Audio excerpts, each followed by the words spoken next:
માતા કી નાના નાના બાળકો અને મોટા પણ એ મારી બધાની એક નમ્ર વિનંતી છે કે બે શબ્દો હું કહી અને તમે એ બે શબ્દોનો મગજમાં ઉતારજો. પહેલી વાત તો એ કે આપને હાથ પગ ભગવાને બધા એને આપ્યા છે અને પંખીડાઓને એને હાથ પગ નથી આપ્યા. તો તમે સવારે 5 મિનિટનો એના માટે ટાઈમ કાઢો. તમારા ઘરે કે અથવા આવા ચબૂતરા હોય કે આવી નિશાળનું હોય એને થોડું થોડું અહીંયા ચણ નાખો તો એના બાલ બચ્ચા અને એનામાં પેટ ભરાઈ જાય. જેમ આપણે સવારે શિરામણ જોઈએ તો એને કાંઈક તો જોઈ ને.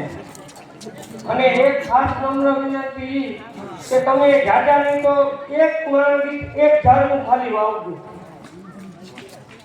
એક માણસ ગીત ખાલી એક ઝાડનું વાવજો, તમને છાંયો આપશે અને અનેક પંખીનું એ ઘર બની જાય. એવી મારી સૌને બધાને નમ્ર વિનંતી છે. હાલની અંદર અત્યારે અમે રેલગાડીના પાકે આખું પક્ષી ઘર બનાવ્યું હોય. અહીંયા અમે કાયમીનું માટે એને 7 થી 8 કિલો અમે અત્યારે એને ચોળ ખવડાવીએ છીએ. તો વિચાર કરો 7 થી 8 કિલો ચોળ ખાતું છે અહીંયા કેટલું પંખીડા અમે ભેગા થઈ જાય. દેવા વાળો દ્વારકા વાળો હોય. અમે કોઈ વડે માગવા જતા નથી. એની મેળાએ બાચકા આવી જાય અમે એને રોજ ખવડાવીએ અને અમે એને અત્યારે પાણી ઝાડવા એવા વાવ્યા છે કે એને રોજ અમે પાણી પાવા જાય.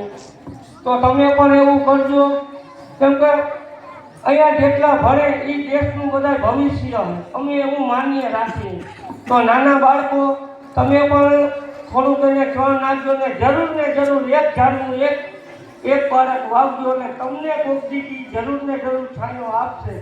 એવી મારી નમ્ર વિનંતી છે. તમારા ઘરે બીજું કંઈ ના હોય તો ખાલી ઘરે ગરબા હોય ને એ તમે ગમે ત્યાં બાંધ દેજો. એમાં ચકા એનો વારો કરી એ પરિવાર આખો એની અંદર સુરક્ષિત રહેશે. એના બાળ બચ્ચા એની અંદર મોટા થઈ જાય. તમને ઘણો બધો આશીર્વાદ આપશે. કેમ કે એને હાથ પગ નથી નાખીને આપણે હાથ પગ ભગવાને દીધા. આપણે ગમે તે કરી શકીએ.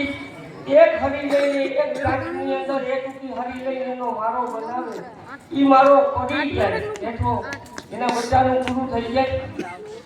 તો તમારા ઘરે ગમે તેવી સગવડ હોય કોઈ પક્ષી ઘર જોતા હોય તો અમારી પાસે ઈ પણ મળી જાય. તમે નિશાળોમાં એ તમારા ઘરે બાંધજો તો એનો પરિવાર બધો સહી સલામત રહેશે.